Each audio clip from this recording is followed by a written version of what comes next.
Cracks are already appearing in the coalition government, with David Seymour suggesting Christopher Luxon was spooked into ruling out support for the Treaty Principles Bill after visiting Waitangi. And Seymour says he doesn't believe Luxon would hold to that promise if there was a groundswell of public support for the bill. Political editor Jenna Lynch has more. The power of porphyry. David Seymour musing on AM that Christopher Luxon got the Waitangi wobbles. I think perhaps he got a bit nervous after Waitangi. I wouldn't say that. Yesterday, the Prime Minister unequivocally ruled out supporting David Seymour's Treaty Principles Bill past its first reading. We will not be supporting that bill. Look, I mean, last week he wouldn't rule out supporting it further. Yesterday he would. And again today. The National Party won't be supporting it.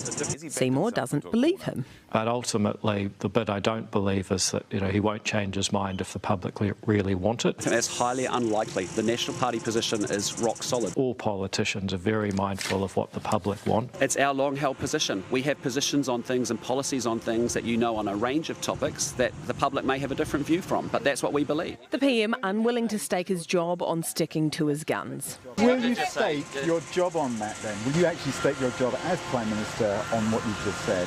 Look, well, I'm just telling you our position, which is the National Party has not supported it. It's been a long-held position. We've actually been here before. At the start of the John Key government, ACT introduced the 3 strikes idea.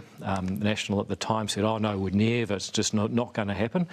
You ask anyone from the National Party today, it's the best idea they ever had, 3 strikes. Our view is as strongly held in our party as David's and ACT's view is strongly held within their party.